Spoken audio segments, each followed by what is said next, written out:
Bagi teman-teman yang mau bongkar sendiri, yang mau pasang sendiri mesinnya, itu diperhatikan di bagian pompa olinya, di bagian jalur olinya. Seperti ada jalur oli yang di bagian menuju ke atas ya Mas Bro ya.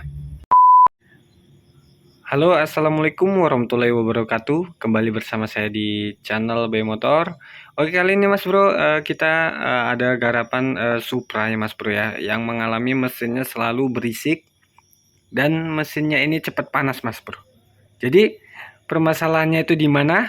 Nah, di sini udah kita bongkar ya Mas Bro ya. Jadi posisi motor ini keadaannya mati Mas Bro. Jadi ini motor baru siap di boring Mas Bro ya, atau dilemer, ganti piston baru tapi berisik. Dan ownernya itu berbicara dia bongkar sendiri, sendiri, rakit sendiri. Setelah itu ada selang 2 hari itu berisik Mas Bro ya.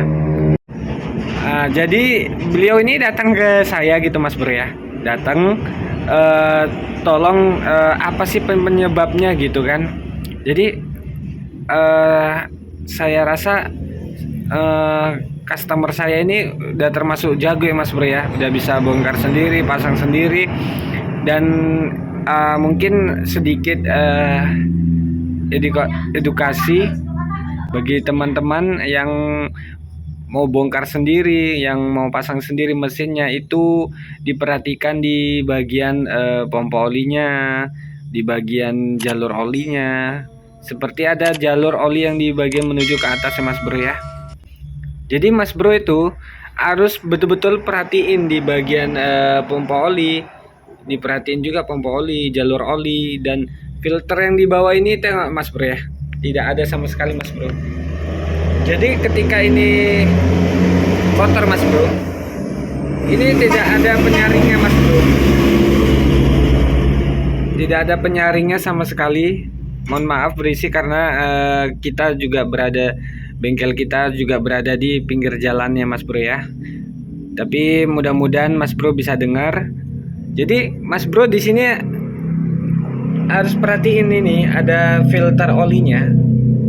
Dan filter oli ini kalau masih ada dan kotor harus kita bersihkan.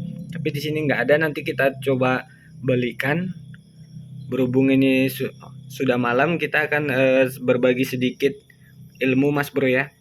Jadi ini pompa oli, Mas Bro buka di bagian T8 nih Mas Bro ya. T8 ini udah campur aduk ini 10 ya Mas Bro. Jadi nanti dibuka. Cara pengecekannya ini Mas Bro sudah ada di video kita yang lama. Ini bisa Mas Bro bisa cek di video saya, cara pengecekan pompa oli ini. Jadi ini Mas Bro, bagian sini ini harus disemprot karena ada nozzle di bagian sini Mas Bro. Jadi Mas Bro, kalau mau bongkar motornya ini Mas, jangan sampai lemnya itu meleleh di bagian tusuk satenya ini atau di baut blok ini Mas Bro ya. Jangan sampai meleleh ke bagian jalur olinya ini. Secukupnya aja. Kalau umpamanya ini tersumbat di bagian jalur oli ini Mas Bro, jalur oli ini itu mengakibatkan si oli ini tidak naik Mas Bro, tidak naik ke atas dan tidak bisa menyirami bagian dalam deksel ini atau silinder kopnya. Jadi percuma aja Mas Bro, kita udah ganti baru asklep, piano segala macamnya udah kita ganti baru, tapi kalau si olinya tadi tidak naik, itu sama aja bohong ya Mas Bro ya, sama aja bohong, dan itu kita kerjanya sia-sia. Cara pengecekannya, oke Mas Bro, ini cara pengecekannya Mas Bro bisa lihat di bagian sini Mas Bro.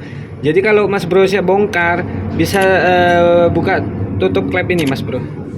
Biasanya kalau untuk Supra itu bisa dibuka dengan kunci 17. Ketika hidup di sini coba dicek. Kalau bagian sini Mas Bro itu biasanya udah naik duluan Mas Bro ya, cuman dia sedikit untuk mendapatkan yang di dalam ini asklep ini Mas Bro ya. Jadi tidak sepenuhnya kalau dari bagian timingnya atau ketengnya. Jadi Mas Bro perhatiin kalau motor ketika hidup di sini harus memercikan atau menyemburkan oli ya Mas Bro ya. Oke, itu satu. Di bagian pen ini Mas Bro, ini itu harus mengalir. Jadi Mas Bro jangan tebel-tebel kali ya Mas Bro ya, untuk mengelemnya Mas Bro ya. Kadang kita berpikir kalau lem terlalu banyak itu supaya tidak rembes keluar. Ya betul, seharusnya oli itu tidak keluar Mas Bro ya, harusnya di dalam. Tapi apa akibatnya kalau sirkulasi oli ini tersumbat? Jadi oli ini tidak akan naik ke atas sehingga memakan di bagian piano dan komponen di dalam silinder kop ini Mas Bro. Jadi Mas Bro di sini coba dicek lagi nozzle-nya. Di sini ada itu yang kecil. Biasanya saya menyemprotnya dengan carbo cleaner, atau Mas Bro kalau nggak punya pakai jarum bisa juga langsung disemburkan dengan bensin. Untuk pengecekan ini sudah saya beritahu tadi di video saya sebelumnya ada. Untuk filternya nanti kita belikan. Dan di bagian sini Mas Bro, ini harus bersih Mas Bro ya. Harus bersih, tidak boleh ada kotoran. Karena ini memang tempatnya sih tempat kotoran dari gram-gram si batu sporket ini atau batu gandanya. Dia akan mengumpul di bagian sini. Oke. Oke Mas Bro, selanjutnya ada di bagian gigi temeng di sana Mas Bro, atau gigi pompoli. Itu harus diperhatiin Mas Bro. Kalau ini di tengah ini ada roll Mas Bro ya, roll. Diperhatiin juga karena kita pernah dapat kasus Mas Bro. Kasusnya seperti ini. Si gigi pompoli ini itu bagus, kelihatannya itu bagus itu. Kalau kita ganti temeng atau keteng itu bagus itu. Tapi di tengah-tengahnya itu dia berputar ya Mas Bro ya, berputar. Jadi kalau kencang dia Mas Bro, dia tuh diam. Dalam arti dia tuh diam. Tapi kalau dia pelan dalam keadaan stasioner atau lansam, si oli ini naik Mas Bro. Nah itu pernah saya dapat kasus seperti itu Mas Bro. Jadi kalau dapat kasus seperti itu ada dua kemungkinan Mas Bro ya. Kalau nggak jim ya komponennya rusak Mas Bro. Motornya panas, berisik. Jadi gigi pompoli itu juga mempengaruhi si oli ini tadi tidak naik Mas Bro.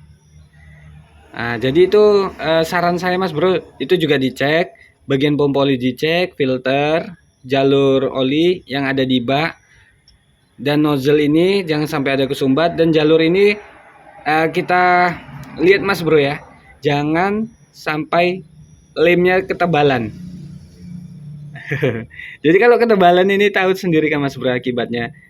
Akibatnya yaitu tadi sirkulasinya tidak lancar. Jadi gigi pompoli yang saya dapat kasusnya itu seperti itu Mas Bro ya. Di bagian tengah dia berputar tapi si gigi pompolinya diam.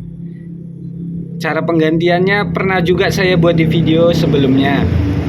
Mas Bro bisa cek di video saya yang Supra berisik dan cepat panas itu ada di bagian situ Mas Bro ya. Saya buat penyebab kenapa pompoli itu tidak naik Mas Bro ya. Oke Mas Bro, mungkin segitu aja dari saya tentang analisa sepeda motor yang penyebab motor ini berisik dan cepat panas. Mungkin ada teman-teman yang kebingungan tuh akibat motor ini kenapa ya seperti ini, kok baru bongkar kok cepat panas atau berisik. Jadi Mas Bro, mungkin edukasi ini kita itu bukan saling mengajari ya Mas Bro ya, tapi saling berbagi ilmu. Mungkin ada kata-kata salah dari saya, mungkin Mas Bro boleh tambahi lagi Mas Bro ya. Jadi intinya ini saya memberitahu apa jadi penyebab dari motor yang panas dan cepat berisik ini aja. Jadi mungkin teman-teman ada tambahannya boleh di kolom komentar. Saya sudahi. Wabillahi taufiq wal hidayah. Assalamualaikum warahmatullahi wabarakatuh. Jangan lupa like, comment, dan subscribe-nya.